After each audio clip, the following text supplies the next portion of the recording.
Hello, everyone. Thanks for joining us tonight. For millions of Americans, the sight of a policeman instills a sense of calm, faith that order is being kept, that the good guys are watching. But for many others, thousands stopped on the streets of New York because they look or act a certain way. Encounters with the blue and white breed fear, frustration, and anger at a force that some say is bent more on intimidation than serving and protecting. So here's my co-anchor, Bill Weir. Please put your hands up against the wall. It's the kind of scene that could play out on any given day in any city in America. Put your hands against the wall. Men in blue stopping young men of color. Why am I being frisked? As tensions rise. What's going on? I didn't do anything wrong. In this case, a robbery suspect is cuffed. Listen to me, you're not free to leave. Just stay here. Turn around. What am I being arrested for? I didn't do anything wrong. The others released. And the cops managed to keep it by the book. I don't get it. I understand you're upset, but I'm sorry for the inconvenience. Okay? But this scene is just pretend. It is an NYPD training drill to reinforce a proper way to do what is known as a 250, that controversial tactic designed to stop crime before it happens. Controversial because critics say 250s rarely happen with this much courtesy and this much probable cause. They say the NYPD stops and frisks way too many innocent men of color for no good reason. He was holding me, he was going through your pockets, going up, down. You want to go to jail? For what? Shut your mouth, kid. What am I getting arrested Shut for? your mouth. What am I getting arrested for? For being a mutt, you know? That's a law, being a mutt? He was going through my sweater. Then that's when he told me to keep my hands on my head. So I was like this the whole time. Frustrated by how often he was being stopped in his Harlem neighborhood, a 16-year-old son of a cop named Alvin says he hit record on his iPod one night in 2011 Why you push me out for? as two undercover officers approached. Our job is to look for suspicious behavior. When you keep looking at us like that, looking back. Because y'all always like stop. I just got stopped like 2 blocks away. Like, Listen to me. When you're walking the block with your hood up and you keep looking back at us like that, bro, you think you might have something. It is one of the few known recordings of something that happens nearly 2,000 times a day in New York, but whether this is the exception or the rule is a debate dividing America's biggest city. I don't think it was a unique stop for Alvin or any of the other young people that I've talked to personally. When activist filmmakers Aaron Schneider and Ross Tuttle heard the recording, they spent 8 months convincing Alvin to go public for their short documentary, The Hunted and the Hated. And we said, was this, the worst encounter you've had with NYPD? And he said, actually, no, it's not. He said, I've had worse. why you push me out for? Why you push me out for? Why you Yo, why you touching that? What happens to officers in a stop like that? There is a civilian complaint process, and indeed there is a civilian complaint review board. Ray Kelly is the man in charge of the NYPD. We have a system to address that. Now, I'm not talking specific about this case because I don't know about it, but we're human beings here. We make mistakes, and we may have people who inappropriately stop individuals, but by and large, I don't believe that is that's the case. It is event specific. Since taking over in 2002, Kelly has presided over the most dramatic reduction in crime in modern American history. Last year was a record low of shootings. They're down 25% this year. Like his predecessor, Bill Bratton, Kelly believes in proactive policing. And done properly, the 250 is a Supreme Court-approved method of stopping crime before it happens.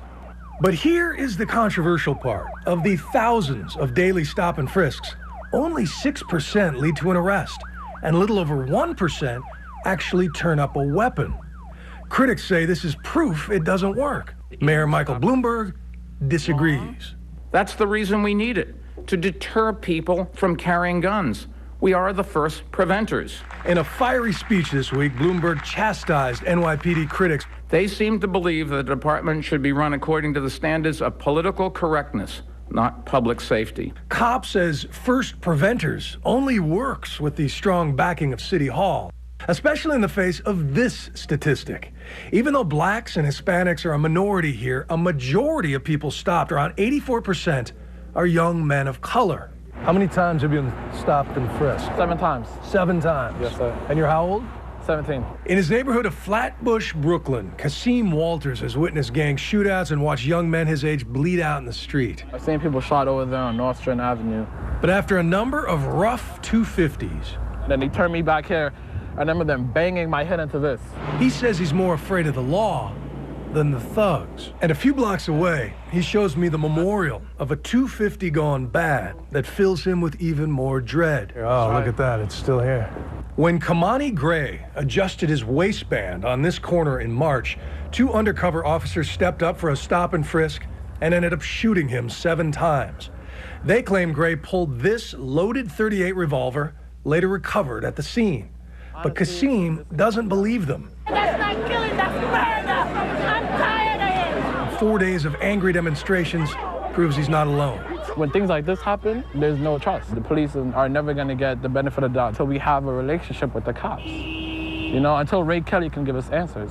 New York City Councilman Jamani Williams is a mentor of Kasim's and a leading critic of the NYPD's methods, like police reports, which show that the reason given for most stops is either a high-crime neighborhood or a suspect engaged in furtive movement. And I have Tourette's syndrome, so all I do is make furtive movements. So, you know, that means I can be stopped every time I come out of my house. When we wanted to break up crime in the Italian neighborhood, where there's organized crime, I don't believe they stopped every Italian person that they saw, and I don't believe if they did that, they would have gotten away with it. So I think we deserve the same respect in communities that look like mine. I've been around a long time in this department.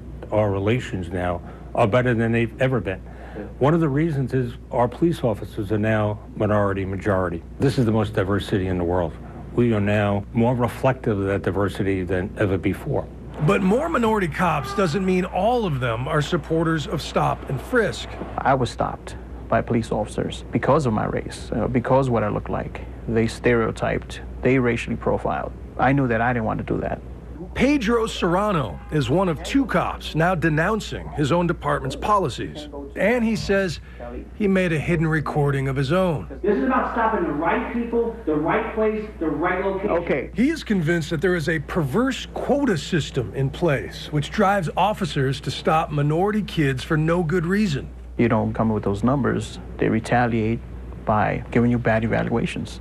That's basically what they did to me. After riding just 2 250s over an entire year, Serrano called for a meeting with his deputy inspector to appeal a bad evaluation. He also says he wore a wire and recorded this. Again, take my neighborhood where we had the most problems. Right. And most problems we had there was robberies and grand larcenies. And who are those people robbing? The problem was what? Male blacks, and I told you the roll call, and I have no problem telling you this. Male blacks 14 to 20, 21, and I said this at roll call. Right there is when I lost it. You want me to stop everybody, the good people and the bad people, so you can get your numbers. The 9-year veteran is a witness for the Center for Constitutional Rights, an advocacy group now suing the NYPD, not for money, but to change its stop and frisk policies.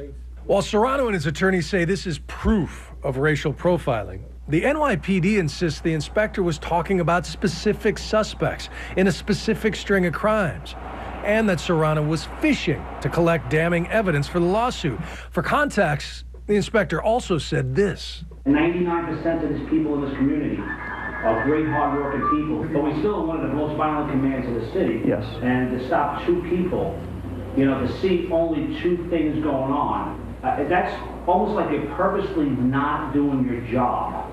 This is a business. We have almost a $5 billion budget a year. So we run it like a business, and it's fair to ask the employees here to do their fair share. How does a number of 250s a month, a week, a year affect an officer's career? If an officer continually doesn't do what the commander wants him to do, I don't think it's going to positively affect his career, for sure, but I don't think it negatively affects him. If you don't meet the numbers, you're a bad cop. That's just how they see it. But Pedro Serrano has no doubt he has negatively affected his career by breaking the thin blue line. You got bad guys out there who want to hurt me because I'm wearing their uniform, and you got the hierarchy who wants to hurt me because I spoke the truth. But Commissioner Kelly insists that race is not a factor. It's just that most of his officers are sent where most crimes are reported, and that up to 75% of violent crime victims describe their attacker as a black male. The percentage of people who stop, it's 53% African American.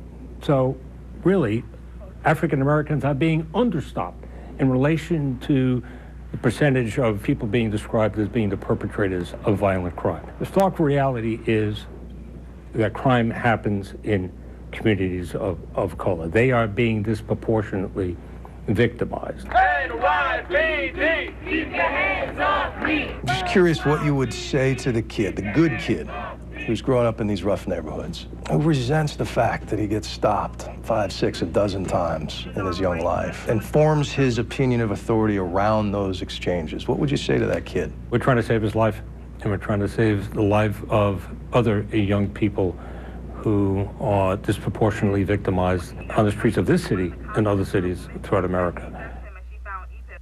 The need for understanding, thanks to Bill